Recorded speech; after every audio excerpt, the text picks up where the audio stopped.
নমস্কার, জয় শ্রীকৃষ্ণ, জয় কালী। আমি প্রতিদিনের ন্যায় মায়ের মন্দিরে এসেছি ভিডিও করার জন্য। শাস্ত্র বলছে গোবিন্দকে বাঁ হাতে রেখে প্রণাম করুন, স্বয়ং শিব শঙ্করকে ডান হাতে রেখে প্রণাম করুন, মা কালীকে সামনে রেখে প্রণাম করুন এবং গুরুদেবকে সামনে রেখে প্রণাম করুন। যাই হোক, আজকে এটা তো একটি ছোট্ট কথা বললাম, শাস্ত্রীয় কথা, আমি বিশেষ জানি না, তথাপিও যতটুকু শিখেছি আমি জানালাম। যদি কারো কাজে লাগে বা আপনারা এইভাবেই ভক্তি করবেন। এবারে বলবো, আজকে যেটি বলবো সেটি হলো অষ্টকূট মিলান বা জটক বিচার। আমাদের 36 আইটেম আছে। 36 আইটেমের মধ্যে যদি 29 আইটেম মিলে যায় তাহলে রাজজটক। যদি 18 থেকে 20-22 মধ্যম, যদি 12 থেকে 13 অতি অধম, বিবাহ সম্পন্ন করাবেন না। যদি আপনাদের কোনো ছেলে মেয়ের জটক বিচারে 12 থেকে 13 আইটেম আসে তাহলে কখনোই বিবাহ করাবেন না। এবারে বলবো, জটক বিচারে আমরা কি কি বিচার করে থাকি। দেখুন, বর্ণ, বৈশ্য, তারা, গ্রহমত্রী, যোনি, নারী, গণ এবং রাশি। আমি সর্বশেষ রাশির কথা বলব। রাশি থেকে আমাদের ভকুট দোষ আসে। রাশি থেকে আমরা ভকুট দোষ আসে, অর্থাৎ যদি নারী এবং পুরুষের গ্রহ অধিপতি মানে রাশি অধিপতি এক হয় তাহলে চলবে, ভকুট দোষ লাগবে না। কিন্তু যদি মিত্র হয় তাহলে কিন্তু ভকুট দোষ লেগে যায়। এবারে বলবো, রাশি মানেই চন্দ্র। যদি আমাদের চন্দ্রের অবস্থান, যদি ছেলের চন্দ্রের অবস্থান ষষ্ঠভাবে, মেয়ের চন্দ্রের অবস্থান অষ্টমে, তাহলে কিন্তু উভয়ের মধ্যে স্বল্পায়ু আসবে, অর্থাৎ কারো না কারো একটা আয়ু কম হয়ে যাবে। যদি ছেলের চন্দ্র নবমে থাকে আর মেয়ের চন্দ্র যদি পঞ্চমে থাকে তাহলে কিন্তু সন্তান আসতে বাধা প্রাপ্ত হবে। কারণ পঞ্চম ভাব থেকে আমরা পেটের বিচার করি, নবম ভাব থেকে আমাদের ভাগ্যের বিচার করি।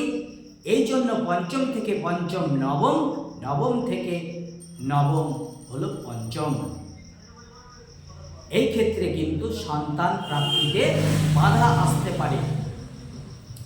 ছেলের চন্দ্র দ্বিতীয়, মেয়ের চন্দ্র দ্বাদশে যদি থাকে তাহলে বিবাহের পর ধন দৌলত সমস্ত কিছু কিন্তু সমস্যায় পড়ে যায়।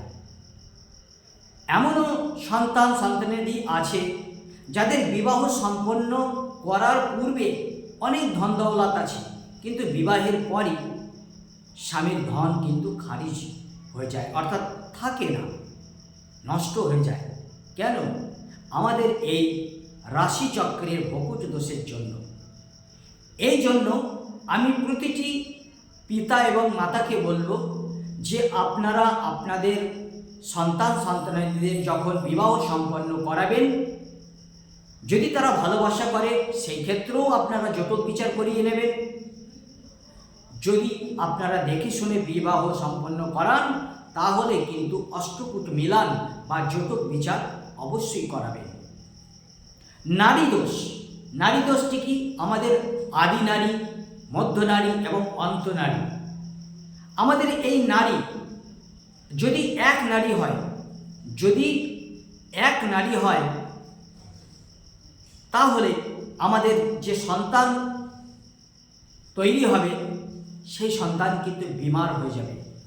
এই জন্য নারী কিন্তু আলাদা আলাদা নারী হলে ভালো হয়, কারণ আদি নারী, মধ্য নারী এবং অন্ত নারী, এই নারী কিন্তু আলাদা হলে ভালো হয়। নক্ষত্র, আমাদের রাশি অধিপতি এক হলে অতি উত্তম, কিন্তু নক্ষত্র যখনই আলাদা হয়ে যাবে সেই ক্ষেত্রে কিন্তু নারী দোষ লেগে যায়। এই জন্য আমি প্রতিটি পিতা এবং মাতাকে বলবো, আপনারা আপনাদের সন্তানদের যখন বিবাহ সম্পন্ন করাবেন অবশ্যই যেন অষ্টকূট মিলান আপনারা করিয়ে নেবেন। বর্ণ, বস্য, তারা, গ্রহমত্রী, যোনি, নারী, গণ এবং রাশি। গণ, দেবগণের সঙ্গে নরগণ বা রাক্ষসগণ চলে, নরগণের সঙ্গে রাক্ষসগণ কিন্তু মৃত্যুর সমান। এই জন্য আমাদের কিন্তু এই অষ্টকূট মিলানে আপনারা আপনাদের সন্তানের যখন বিবাহ সম্পন্ন করাবেন অবশ্যই অভিজ্ঞ জ্যোতিষ দিয়ে তাদের কিন্তু এই 36 আইটেমের মধ্যে একবার দেখে নেবেন কত আইটেম আসছে। যদি 29 আইটেম আসে, আমি আগেই বলেছি রাজযোটক অতি উত্তম, যদি 18 থেকে 22 আসে তাহলে মধ্যম, এবং যদি 12 থেকে 13 আসে অতি অধম। যাই হোক, আজ ছিল আমার এই জটক বিচার সম্বন্ধে জাস্ট চন্দ্রের অবস্থান নিয়ে আমার বলার আজকের ভিডিও। যদি ভালো লাগে তাহলে কমেন্ট করবেন, ভালো লাগে কমেন্ট করলে ভালো লাগে। তাছাড়া যদি আমাকে দিয়ে হস্তরেখা বিচার, জন্মছক বিচার, অষ্টকূট মিলান, আরও অন্যান্য জ্যোতিষতন্ত্র টিপস পেতে চান বা নিতে চান তাহলে 9382123284 এই নাম্বারে অবশ্যই ফোন করবেন। আমি বাড়িতেই অনলাইন হস্তরেখা বিচার করে থাকি মাত্র 100 টাকার মাধ্যমে।